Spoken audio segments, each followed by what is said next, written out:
پاکستان کی ممتاز شاعرہ صفیہ حیات کی کتاب ہوا سے مکالمے کی تقریب رونمائی۔ فیصل آباد پریس کلب میں ہونے والی اس تقریب میں فیصل آباد پریس کلب کے صدر ظفر ڈگر نے خصوصی شرکت کی۔ تقریب سے مختلف مقررین نے بھی خطاب کیا۔ اس موقع پر صفیہ حیات نے سی ٹی این نیوز سے بات کرتے ہوئے کہا، جی حکمت، یہ ہوا سے مکالمہ دراصل ایک عورت کا مکالمہ ہے جو اس کا اپنے آپ سے بھی ہے، اس سوسائٹی سے بھی ہے، اس پورے سماج سے ہے، اور ایک آواز ہے عورت کی کہ وہ اپنے رائٹ کے لیے، اپنے حق کے لیے آواز بھی اٹھا رہی ہے۔ اور خاص کر اس کی آواز یہ ہے کہ مذہبی جو رسم و رواج اور اس کے علاوہ جو ہمارے سماج میں عورت رش ہو رہی ہے اس کے بارے میں ہے۔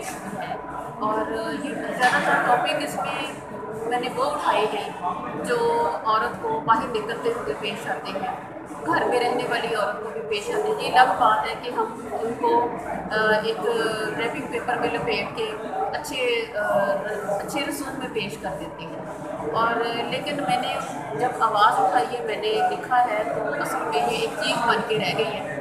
یہی ہے کہ کیونکہ میں نے ایسے مسائل پہ بات کی کہ ورکنگ لیڈیز کو بہت سارے پرابلمس کا، خاص کر ہماری جو روایات ہیں، تو عورت بظاہر تو لگ رہا ہے کہ بہت بولڈ ہے، بہت اس کو رائٹس مل گئے ہیں، لیکن ایسا نہیں ہے۔ کہا جاتا ہے لیکن اس کو ملے نہیں ہیں، اسی لیے وہ اپنی رائٹ کے لیے آواز اٹھا رہی ہے۔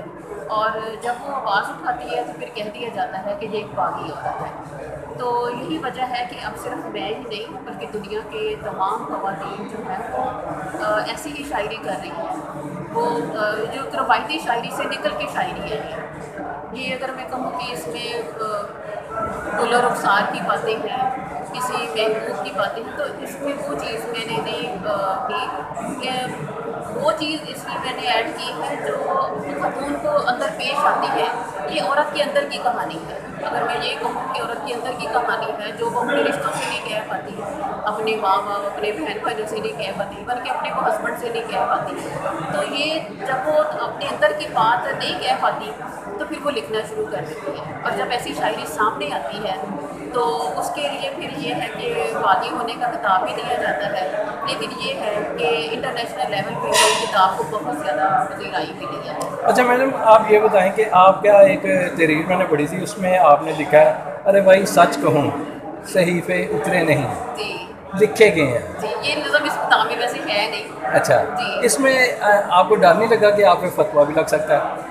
نہیں، دیکھیے، اگر فتویٰ لگنے کی بات یہ ہے کہ اگر ہم سب ایسی سوچتے رہیں گے نا کہ ڈرتے رہیں گے، پھر کبھی بھی سچ نہیں کہہ سکیں گے، کبھی بھی ہم سچی بات نہیں کہہ سکیں گے۔ میرے اندر دیکھیے، جب رائٹر لکھتا ہے تو وہ اپنی ایک ایسی سچویشن میں ہوتا ہے، اس کو خود نہیں پتا ہوتا کدھر سے۔ اس طرح ہم دیکھتے ہیں جب علامہ اقبال نے شفا لکھا تھا، ان کے اوپر فتویٰ لگا تھا، تو انہوں نے پھر جوابی شفا لکھا۔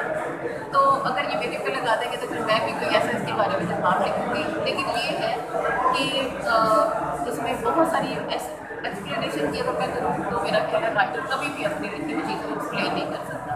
یہ اس کی شیڈز ہوتے ہیں، ہر پڑھنے والا اس کو اپنے شیڈ میں لیتا ہے۔ میں نے کس انداز ہے کہ میں اس وقت کیسی کس میں کیفیت میں تھی، ہوتی ہے، آمد ہوتی ہے۔ جی، ایک آمد ہوتی ہے، ایک رائٹر ہوتی ہے۔ اب یہ دیکھیے نا، آپ کہتے ہیں کہ خیال بھیجنے والا بھی تو اللہ کی ذات ہے، تو اس لیے ہم رائٹر بھی جو ہے، میرا خیال ہے اس وقت اللہ کی ہی کیفیت، بھیجی ہوئی کیفیت بھیجتے ہیں، اور اس میں وہ چیزیں لکھ جاتے ہیں جو ہمیں خود نہیں پتا ہوتا، خود بھی بعد میں پڑھ کے حیران ہوتے ہیں کہ یہ تھینک یو جی، بہت مہربانی۔